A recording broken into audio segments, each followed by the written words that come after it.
Right, welcome to the Konkering Pod, everybody. We are here with a new setup. Look at us. Look at us go. I know I would just like to say I'm feeling a little bit uncomfortable here. All right. You know, these sofas aren't that comfortable. I feel a bit exposed. I don't know how to sit.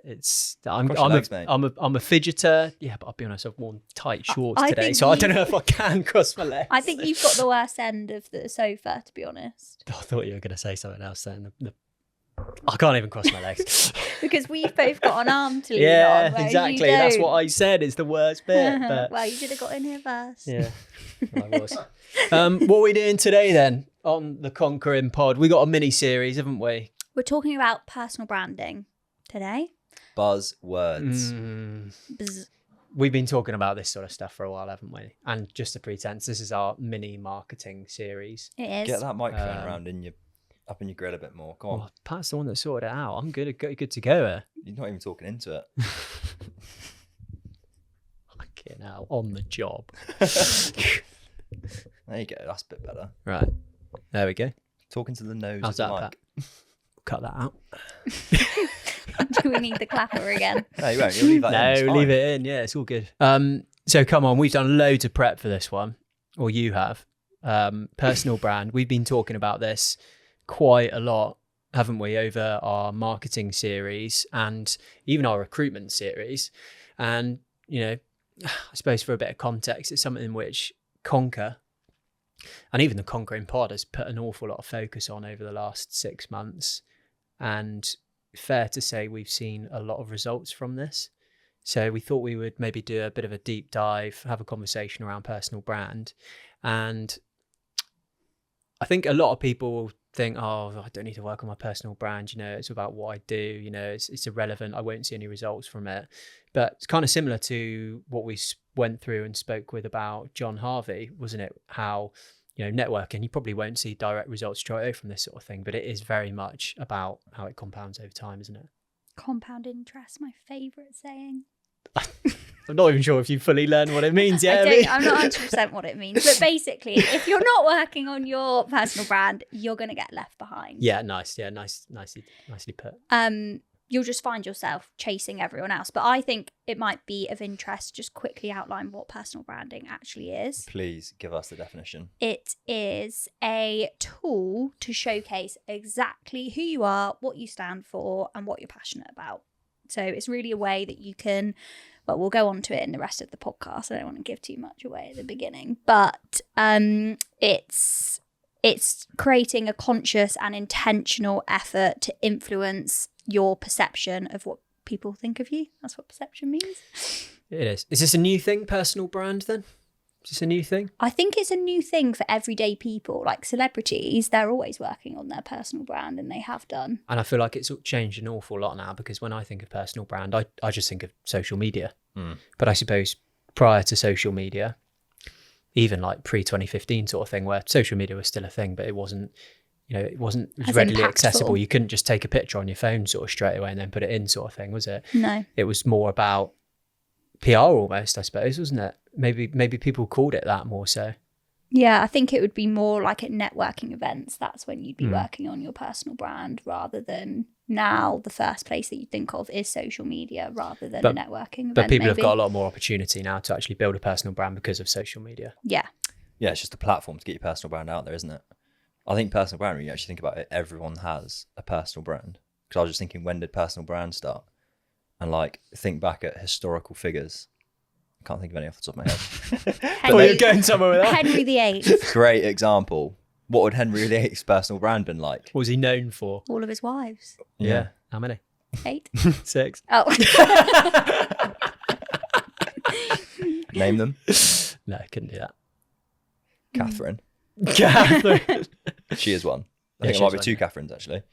But he would have had a personal brand. Who else? But all of these historical figures would have had personal brands. Aristotle, I like to refer to him a lot. He would have had a personal brand. I'm always mentioning him. But do you know what I mean? Like, they all would have had a personal brand. Like, it's just now a thing, isn't it? Yeah, it's just now there's a platform for us to be promoting ourselves to a greater audience. It's quite hard to think of like what their personal brand would have been and how they would have put that out there. It would have been word of mouth, wouldn't it? And literally perception. Yeah. Rather than now it's almost a bit more tangible. It's almost more of a thing because it's on social media. It's there forever. I suppose maybe written and that sort of stuff Yeah. previous, but we're probably going on there. Yeah, but I actually still think about personal brand a lot in the context of the workplace and how that, what is your personal brand within your workplace? And I think personal brand is not a dirty word, but people are almost like, I'm not interested in personal brand. It's kind of fluffy. And because it's so closely linked to social media, and people that aren't interested in posting on social media all the time and don't want to put their personal lives out there or their private lives out there, they just think, well, I'm not interested in personal brand because I'm not interested in social media. But I think there's a lot to be said for your personal brand within your workplace and amongst your friends and so many other factors of life rather than social media. It is quite scary because it is very revealing and exposing, putting yourself out there on social media. I hate it. And I mean, we've only really been doing this podcast and putting ourselves out on social media and that sort of thing for 4 or 5 months now. We've certainly all got a lot more comfortable with it, but at the start that was a really big thing. All three of us, we've said it a few times, never really the type of people to post on Instagram. Not really part of that generation which love putting themselves out there and it's all readily available. So it is quite a daunting thing for people to do, to actually put themselves out there and build a personal brand, because everybody's so worried about what everybody thinks of them. Yeah, totally agree. But there are good results from it, aren't there? What results have you found? Well, look, we're talking about personal brand in a professional capacity, aren't we? Yeah. Rather than just the sort of generals like we were talking about. Yeah. And you asked me a question then, which was, what results have you found from working on your personal brand? You had any? What results have I seen? Yeah. Or the why? Do you want me to ask you what the why is? Well, I think it probably is best to start with the why and then talk about the results. Okay. So why have you been working on your personal brand? I don't know. I think it's you could easily say to build a personal brand, but maybe and I always use this phrase, like build a really clear and big picture of who I am and what I'm actually like, so that it's familiarity. Yeah. And people know what maybe Konker like, but also know what I'm like as a person. And then I'm more real. Yeah. You're more relatable, aren't you? Yeah. And you can, maybe to fast forward a little bit, but think of on LinkedIn. Let's say we're building a personal brand on LinkedIn. If you get a message or somebody connects with you that is a name and one of those, default pictures, opposed to somebody who has a name, a real picture, and have been regularly posting sort of actual real life things, I mean, you're going to be a lot likely to interact with a person that's got real things there and have a lot more trust about who the sort of credible person is behind that picture and behind that account than you are with somebody who hasn't got a personal brand. Yeah. So I think that's on the small scale, but accelerate that. Somebody who's got a really good personal profile, puts loads and loads of, social posts out there about what they're like, what they do, how they interact, how they work, what they're all about, what they do inside of work, what they do outside of work. You are exposing yourself, and that's, you've got to be quite vulnerable for that, haven't you? It's an element of vulnerability, but at the same time, I think a lot of people are responding to like realness at the moment and engaging through relationships rather than, sales and engagement being very transactional. And I think that's where the biggest benefit comes from. Yeah, my why, or if I think why would I be interested in building a personal brand, I think it's so more opportunity can find you. I feel like you're creating more surface area for opportunity to find you, like you're creating more luck almost. You've got yourself out there more, so opportunities come to you so much more. It's your online network. It's on your online network. And I think back to like who we've had on the podcast, and obviously John Harvey, you mentioned him earlier, but such a great example of someone with a very strong personal brand locally. And I can't remember some of the stories that he told, but you just know that so much opportunity will find him organically, wouldn't it? Without him having to go and approach people and ask for certain things will be finding him so much. And even before, we're using John Harvey as an example, but I feel like even before you have actually met John Harvey, you know who John Harvey is because of his personal brand. Yeah.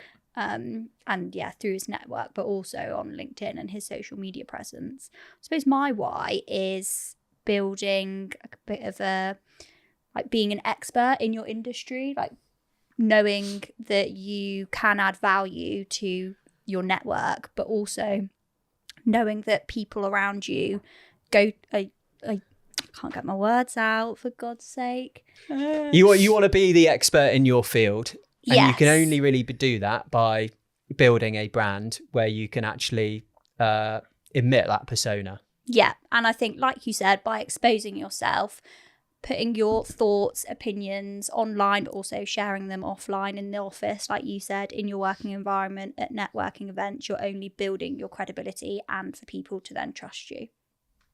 Yes. Agreed. Would you say? I would say, maybe my answer wasn't so direct at the start, but mine's very much from a context of sales. And in recruitment at the moment. And I think that does translate to every industry, because business is sales, isn't it? Every business is an element of sales. So you're almost selling yourself. You're creating a really clear picture of what you have to sell. And I don't remember the stat, but I think, some sort of percentage, so many more people now, so many more businesses are putting such a bigger effort on relationship selling rather than it being transactional. So the better relationship you're able to build and sort of paint the picture of what you're like, the more people you'll do sales with. Yeah. And I think we were saying on a recent podcast, well, we as in Tom, was saying on a recent the royal podcast, that if you're talking about business, if you're posting something from a business account, for example, and that only gets 1,000 impressions, let's say, but everybody in your team, and you've got 20 people in your team, and they're all posting about a similar subject or how they're finding their experience working at your business, then and everybody gets 1,000 impressions, for example, on their post, that's 20,000 people seeing that piece of content, or a piece of content around building credibility around your business. Like, that is so much better than just one post. So influencing people in your team to have the confidence to build on their personal brand will only bring you more success. Yeah, I mean, especially if you are a sales business where you have salespeople, or like for us, for example, we're a recruitment business and each of our recruiters specializes within a certain industry or area of an industry. So we're big advocates of them trying to build their own personal brands within that industry so they can just be more successful from a recruitment standpoint. I mean, it's quite self-explanatory, isn't it, really? It's quite obvious, but there's so much value in actually doing that. Jev, what results have you seen from building your personal brand? You referring to my stat here? I didn't see it. I wondered what those scribbles were. Oh, I got my notepad, haven't I? Don't really need that. What results have I seen?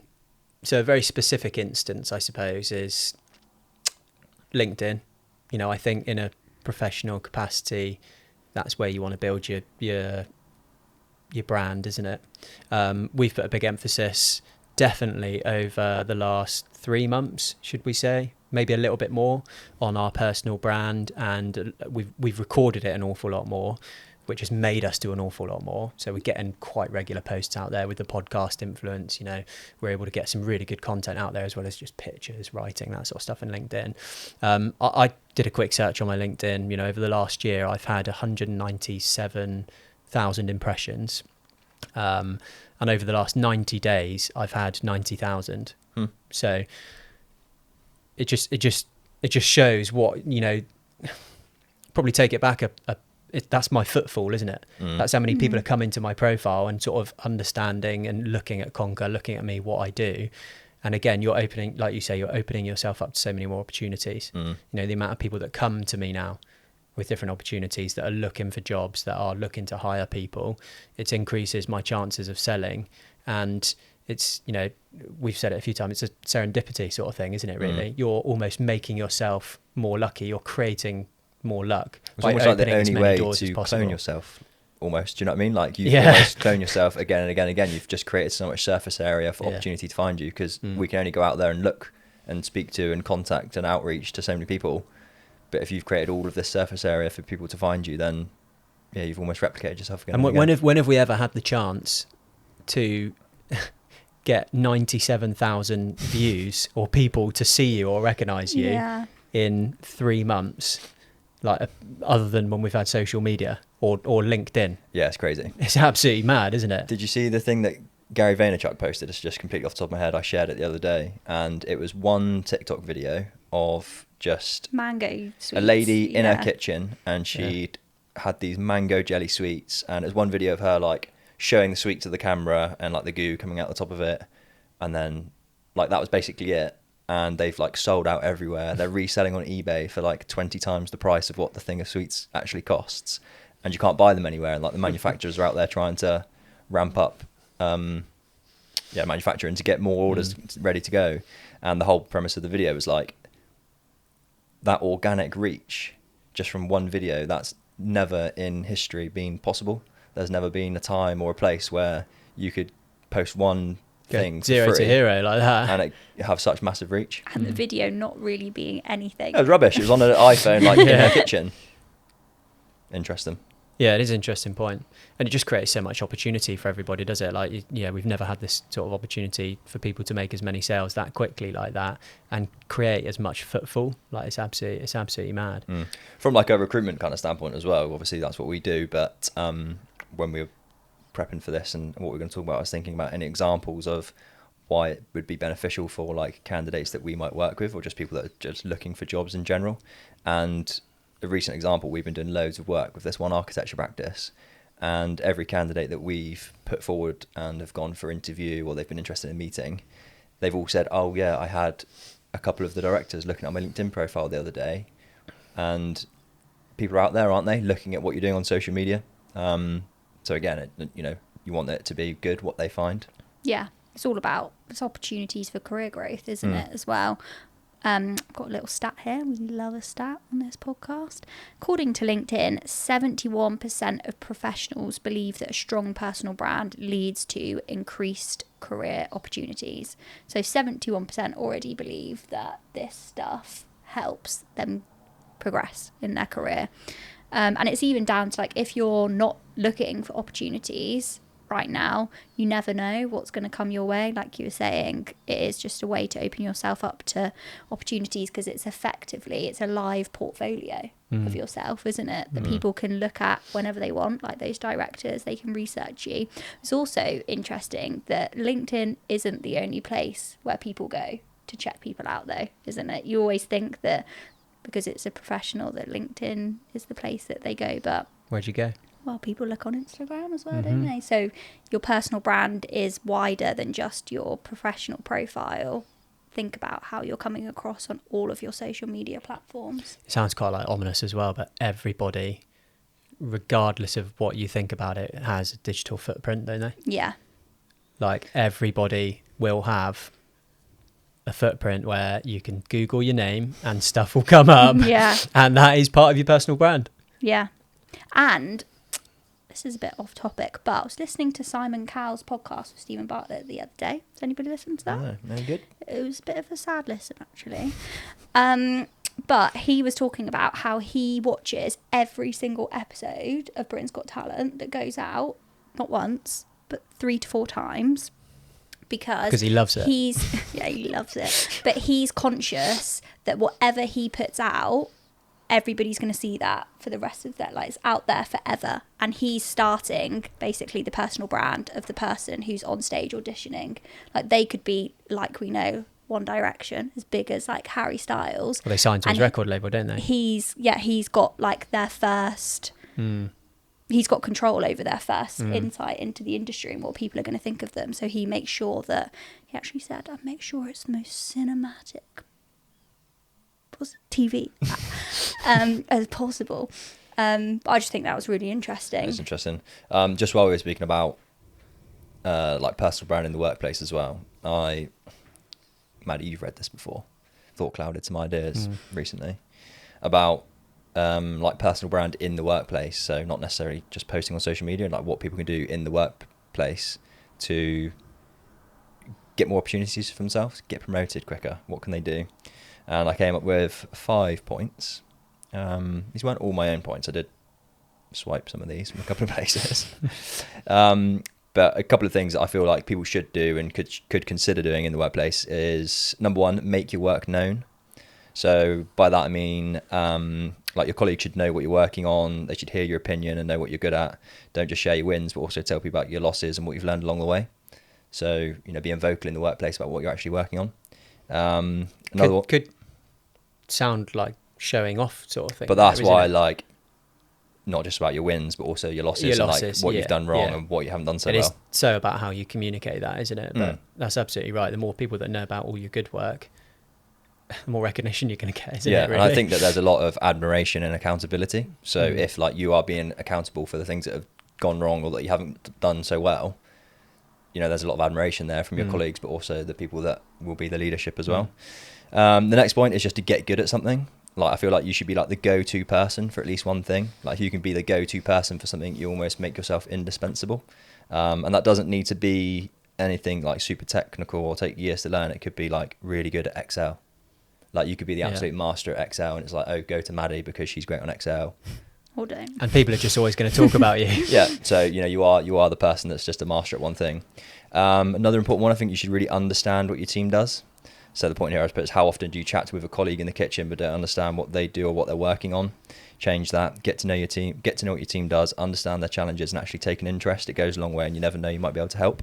So in like our workplace, I feel like we all kind of know what we work on to a degree, but I feel like probably we don't all understand each other's discipline or like industry or certain niche that they recruit in.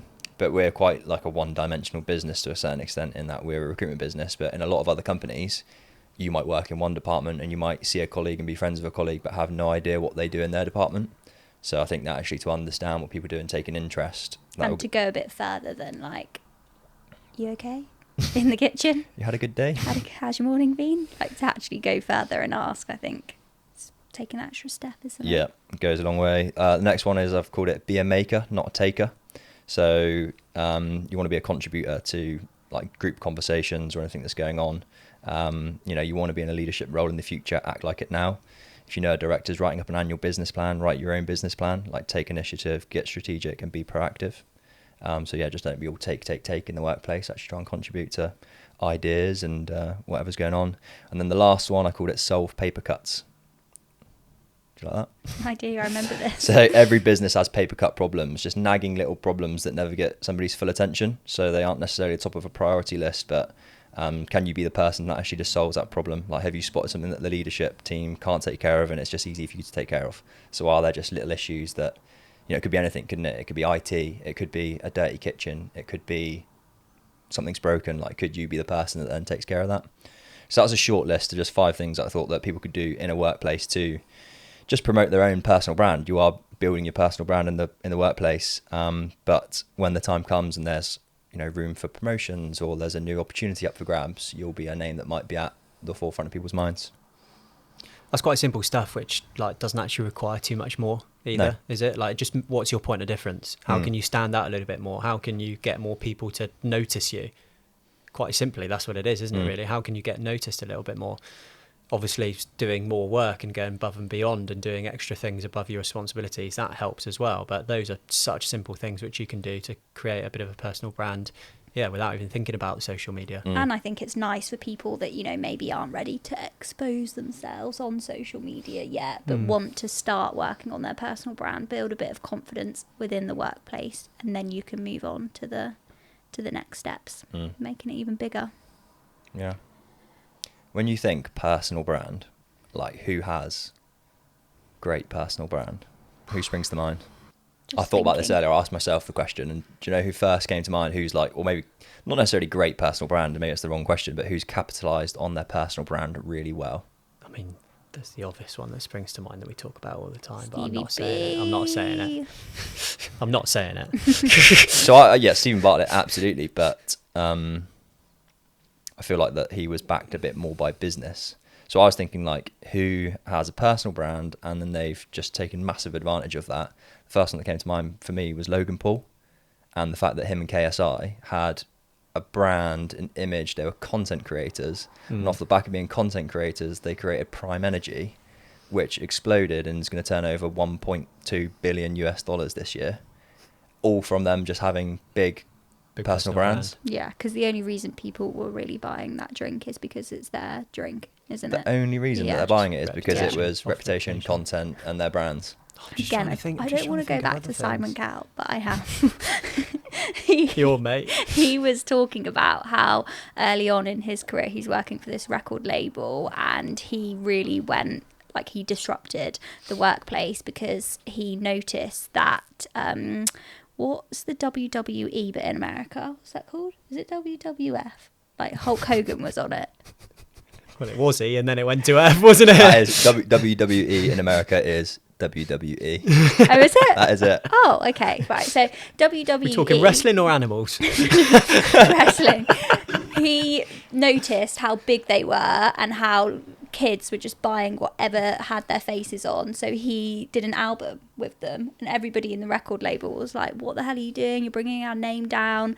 And actually, like to this day, I think that album is the biggest like non-singer album that sold so many records, and he did that just because they had such a strong brand. One other example I can think of, personal brand, I can't remember all of the exacts, so I'll get half of it wrong, but there's a guy in America, first name's Kevin, can't remember his surname, but he's known as Plant Daddy, and great name. But he started off a blog all about, this is like when he was at college or university in America, he started off a blog he got into gardening, and that was what his blog was about. And he was like, that was it. He was trying to create websites for people. And he wanted a place to like host some of his own work and show what he could do. So he created like a WordPress blog website of him and his gardening tips, and like that was all he'd write about, is just documenting his journey with gardening. He's got these new plants. This is what he's done. This has worked well. This hasn't. And he built that, and it gained traction, and it got to the point that you could sell media packages, i.e. Sponsorships to like companies within gardening. So gardening-based companies would pay him to put ads on his blogs, and he started doing that. And he's done that for the first year. He made like 90,000. The second year he made nearly 200,000. And then the third year he was like, well, I could maybe sell some of their products as well. And then he started selling some of their products. And then he was thinking about it more, and he was like, what have I got that they want? And he was like, I've actually got all of the attention. So why don't I make my own products? And then he ended up making his own gardening products that he then obviously use, talk about, and then sell. And within like 5 years, he done 27 million the next year. And that all started off from him doing a blog about gardening and just doing videos of himself just doing gardening. So literally what he like was passionate about, enjoyed doing, his hobby, turned it into now what is a huge business selling gardening equipment. We're literally just talking about influencers here, aren't we? Really? Yeah, I was thinking that. It is just influencing, isn't it? It's just influencing, and people have just built up personal brands. Molly May is probably like Pat's mate. No, Pat went to school. Oh yeah, I did know that. Is she like maybe the ultimate example here? She is. She's a great example, yeah. Because she built everything on her personal brand through Love Island. Yeah. She is the pure. Before that as well, though. She had a bit of a following, I think. Accelerated. And then everything that she does now after, people have Just bought it because of her Yeah. personal brand. Yeah. Same as like maybe the Kardashians. Yeah. Like it's just the purest form of personal brand, isn't it? Yeah, because I was thinking earlier, like when we were talking about personal brand within like work and within our brands, and how everybody's, promoting their brand because they're trying to be the most established and expert in their brand. We're all just influencing Konker, aren't we? We're all just influencers of Konker. You damn influencer. A couple more stats saying, so we love a stat. A LinkedIn study found that employees of companies that invested in personal branding initiatives were 27% more optimistic about their company's future, 20% more likely to stay, and 40% more likely to believe their company is more competitive. That's interesting, actually. That's a really interesting point. And I'm going to try and elaborate on that through my own sort of self-observations. I actually do really agree with that and resonate with that, because if you perceive a business to be more successful than another through their online reputation, it almost doesn't matter like what actually the back office is. If the perception is everything, it's not the fake it till you make it, but like if they are perceived to be, then they almost are, aren't they, in terms of like a candidate attraction, a sort of client attraction, sales, winning business, that sort of thing. They're always going to win if they've got the better perception, opposed to a business which probably does equally as well but doesn't have a better perception. In the long run, I think we know which business is always going to win if they carried on doing the same things that they're doing. Yeah. Another stat for you, the Edelman Trust Barometer. According to the Trust Barometer, 63% of consumers trust what influencers say about brands much more than what brands say about themselves. This underscores the importance of personal brands in influencing consumer behaviour. And when you say influencer, everybody thinks like what we just Instagram, have. Molly May, yeah. like big names. Can't think of any more. Big names, there's loads of them. But interestingly, I spoke to one of my friends recently who runs a flooring business in North Devon, small family business. And they had one guy who's like a local, he's not even an influencer, but he creates like content around property. And they had one guy put out a couple of videos where they done renovations on certain properties and used their flooring, and that sold them. He said it sold them like double figures in terms of the amount of customers it brought to them, and that was just from one smallish local influencer. Well, there's different like grades of influencers now. Is there? Yeah, I can't remember what they're called, but like people on TikTok, for example, like everyday mums are getting paid by brands like, is it Pampers? Mm-hmm. Getting paid like from brands like Pampers the same or probably a little bit less than what the big names would get, but they have more influence over the audience because they are more relatable and more. They call them a lot of like micro influencers. Yeah, don't they? something like that. So if someone's like a micro influencer and they've got 10,000 followers, there'll be so many micro influencers in Exeter / the Southwest that have 10 to 20,000 followers. Again, if you had a restaurant and you could get them into. Depends what your product is and what Depends you're what your trying product to sell, is. isn't it? Yeah. But like a restaurant, for example, or yeah, I don't know what restaurant, Pat. TFC.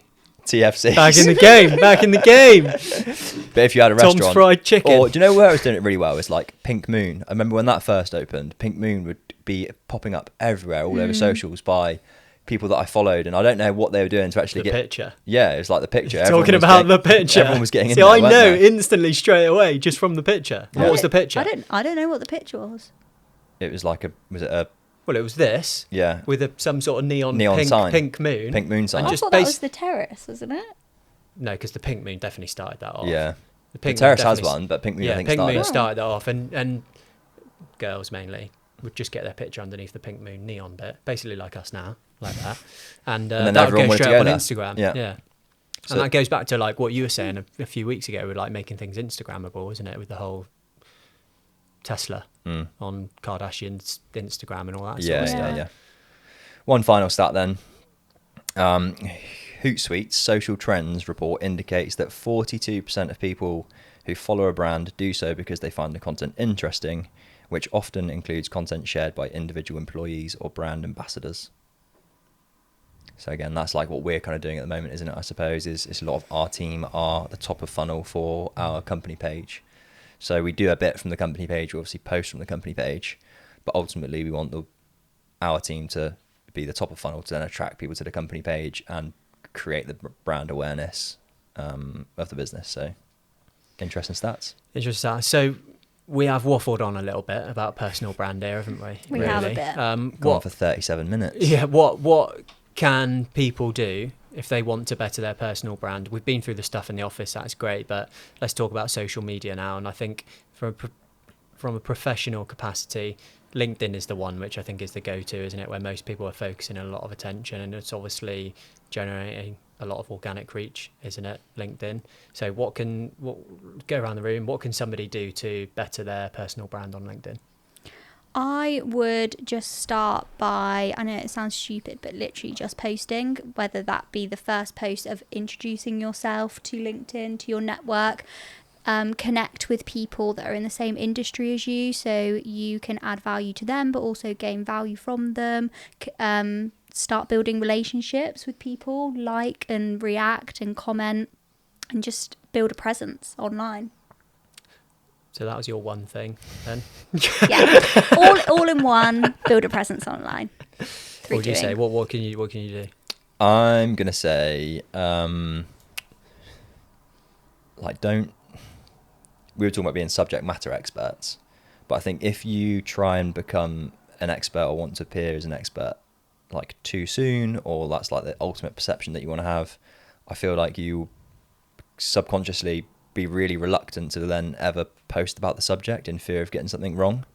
So I think approach it from being a student of whatever the subject matter is. You want to learn about this, you find this interesting, you've seen such and such, and focus some of your content about that.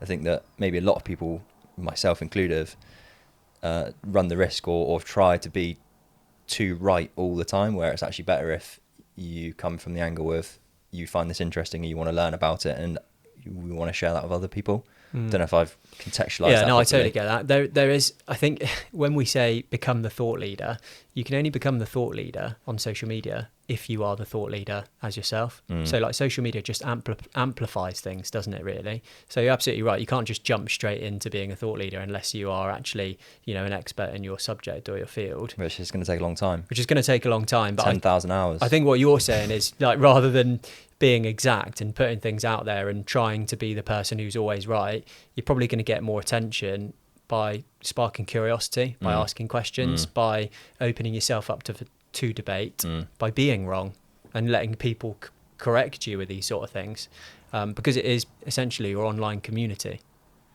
isn't it? You're not putting things out there just for people to see. You want to build the community back and forth rather than it being one-way traffic. Yeah, I agree. What's your tip?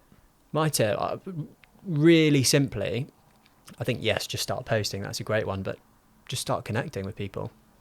And on LinkedIn, that really does just mean pressing the button and connecting and building up your connections, doesn't it? Because I think we've seen here, the more connections you've got, first of all, the more reach you're going to get with one post. It's obvious, like, regardless.